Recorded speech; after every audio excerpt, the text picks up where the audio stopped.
নমস্কার, ব্রেকিং বাংলায় আপনাদের স্বাগত। আমি জয়ন্ত মজুমদার। শনিবার দিন মালদার একটি জনসভা থেকে শুভেন্দু অধিকারী বলেছিলেন যে আগামী সপ্তাহ মানে আজ সোমবার থেকে যে সপ্তাহ শুরু হচ্ছে সে সপ্তাহ শুরুতেই একটি বোমা ফাটবে, যে বোমায় হচ্ছে তৃণমূল বেসামাল হয়ে পড়বে, তৃণমূল সরকার, এবং তারা কিংকর্তব্য বিমূঢ় হয়ে যাবে এবং তারা কি করবে ভেবে উঠতে পারবে না। এই ধরনের একটি মন্তব্য তিনি করেছিলেন এবং বলেছিলেন যে সেই বোমাটি মূলত রাজনৈতিক বোমা, বিস্ফোরণের বোমা নয়। তো এটা বলার পরে স্বভাবতই হচ্ছে একটা কৌতূহল তৈরি হয়েছিল যে শুভেন্দু অধিকারী এর আগেও অনেক ডেট ফেট দিয়েছিলেন, বোমা হারানোর হুমকি দিয়েছিলেন বা হুঁশিয়ারি দিয়েছিলেন, কিন্তু কার্যত সেমন কিছুই হয়নি। তো এবার কি হয় সেটার জন্য সবাই অপেক্ষা করছেন। যে শুভেন্দু অধিকারী বোমা ফাটার কথা বলেছিলেন সপ্তাহের শুরুতেই, একবারে সোমবার দিন থেকেই তিনি কাউন্ট করতে বলেছিলেন যে বোমায় হচ্ছে তৃণমূল সরকার বেসামাল হয়ে যাবে।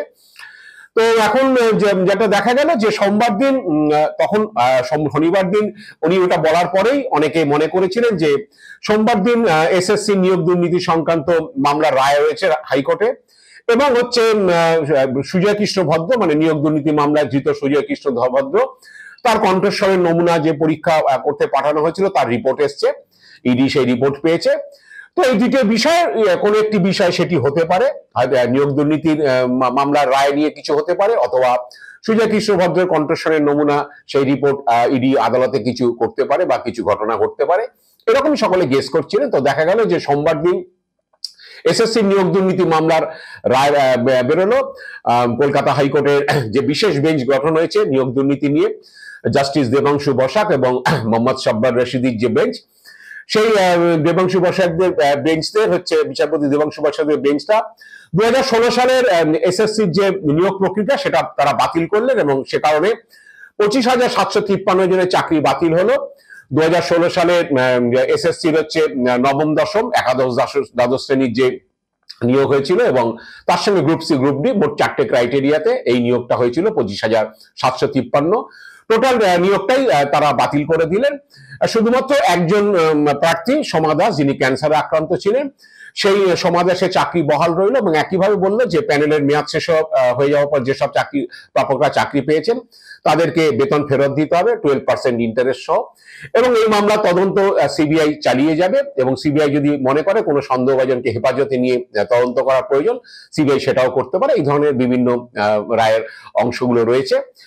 তো এইটার পরেই হচ্ছে অনেকে প্রশ্ন তুলতে শুরু করেছে, মুখ্যমন্ত্রীও প্রশ্ন তুলেছেন। মুখ্যমন্ত্রী রায়গঞ্জের একটি জনসভা থেকে তিনি প্রশ্ন তুলেছেন যে সোমবার দিন বা এই সপ্তাহে বোমা ফাটবে, এই বোমা কি সেই বোমা যে 26,000 লোকের চাকরি কেড়ে নেওয়া হলো? সেই বোমার কথাই কি শুভেন্দুর নাম না করেই বলেছেন যে সেই বোমার কথাই কি তিনি উল্লেখ করেছিলেন যে বোমায় 26,000 লোকের চাকরি চলে গেল? তো এখন কি হাইকোর্টের রায় যে বেরোবে সেটা কি আগাম জেনে যাচ্ছেন বিজেপি নেতারা? তো তিনি শুভেন্দুকে নাম না করে শুভেন্দুকে হচ্ছে লক্ষ্য যে তার ছিল সেটাই বোঝা গিয়েছে। এবং এখন একই সঙ্গে তিনি বলেছেন যে তাহলে কি বিজেপি এখন রায় লিখে দিচ্ছে, বা বিজেপি কি রায় ঠিক করে দিচ্ছে যে পরে রায় কি হবে, এবং আগাম তারা আভাস দিচ্ছেন বোমা ফাটবে বলে। তো এই নিয়ে মুখ্যমন্ত্রী মমতা বন্দ্যোপাধ্যায় কি বলেছেন আমরা একটু শুনে নেব। বললো না বোমা ফাটাবো, বোমা কি না 26,000 লোকের চাকরি খেয়ে নিচ্ছে, এটা নাকি বোমা। বুঝুন, মানুষের জীবনকে মৃত্যুর দিকে ঠেলে দেওয়ার নাম হচ্ছে বোমা। আমি ধিক্কার জানাই, আমি ধিক্কার জানিয়ে বলি, কোর্ট কি রায় দেবে তুই আগে জানলি কোত্থেকে? কোর্ট কি রায় দেবে সোমবার, তুই শনিবার দিন জানলি কোত্থেকে? যদি রায়টা নিজেরা লিখে না দিস, যদি রায়টা নিজেরা তৈরি করে না দিস, তোরা জানলি কোত্থেকে? তো এসএসসির এই রায় নিয়ে আপনাদের কয়েকটা কথা বলা দরকার। কারণ হচ্ছে যে এসএসসির এই মামলাটা যখন 2022 সালে যখন আবেদন হয়েছিল, কারণ অনেকে যারা মেরিট লিস্টে নাম থেকেও চাকরি পায়নি, বা যারা মেরিট লিস্টে আসেনি, চাকরিতে পরীক্ষায় বসেছিলেন কিন্তু তারা মনে করেছেন যে দুর্নীতি হয়েছে বলে তারা হয়তো মেরিট লিস্টে আসতে পারেননি, তারা এবং যারা মেরিট লিস্টে এসেও হচ্ছে চাকরি পাননি, তারা এই মামলাটা দায়ের করেছিলেন। আইনজীবী বিকাশ ভট্টাচার্য তিনি এবং তার সঙ্গে সুদীপ্ত দাশগুপ্ত এবং ফিরদৌস শামীম এরা মূল মামলার আবেদনকারী ছিলেন। তো সেই মামলা প্রথম গিয়েছিল অভিজিৎ গঙ্গোপাধ্যায়ের কোর্টে।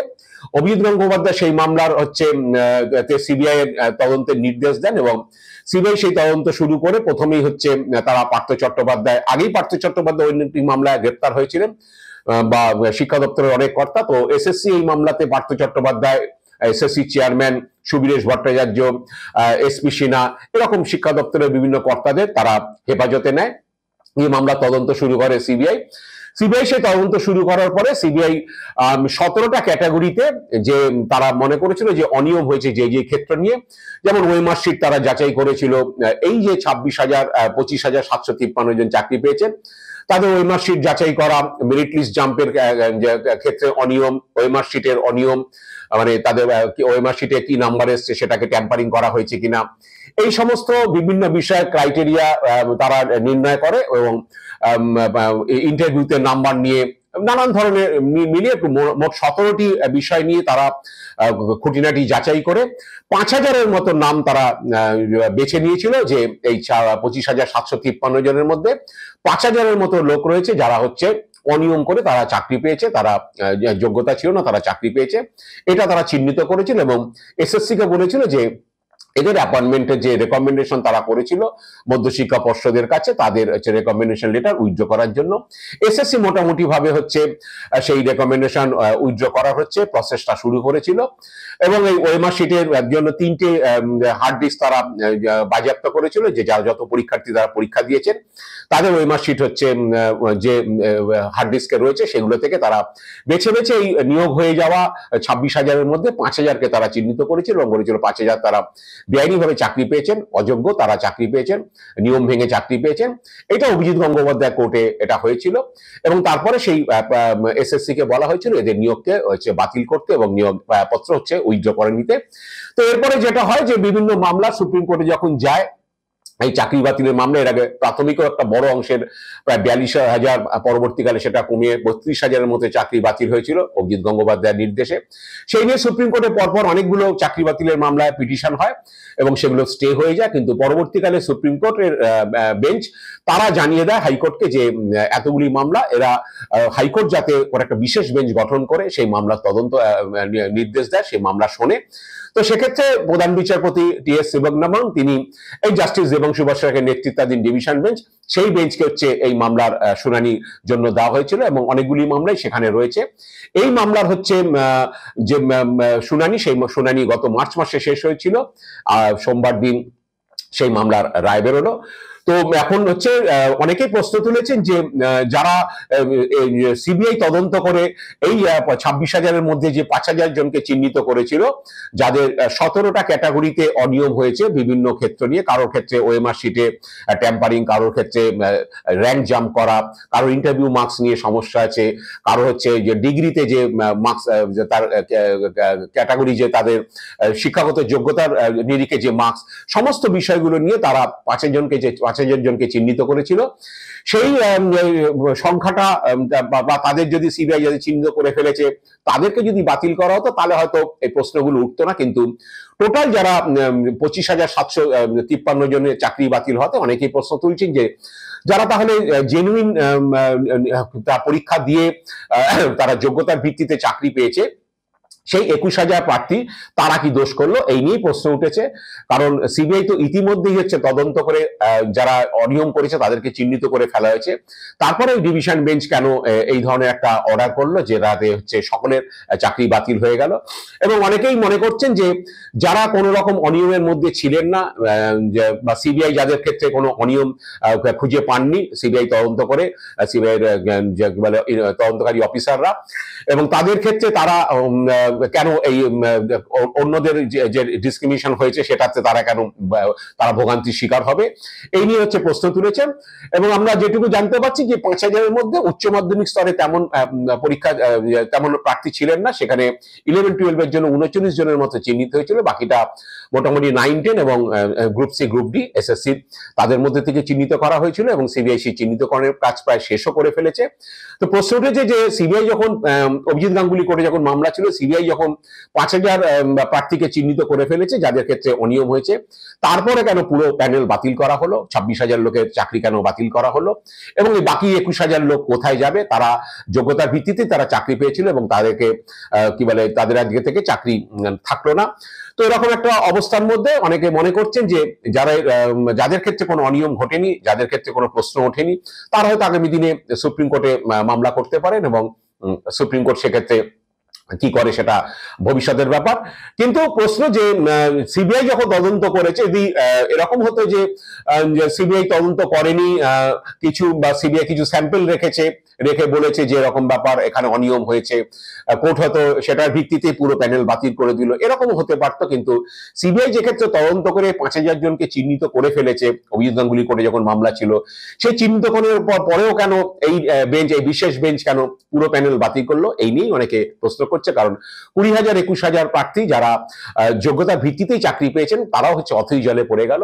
জানি না তারা হয়তো সুপ্রিম কোর্টে গেলে সুপ্রিম কোর্ট এখানে স্টেও করতে পারে, যেমন প্রাথমিকের স্টে হয়ে গিয়েছে।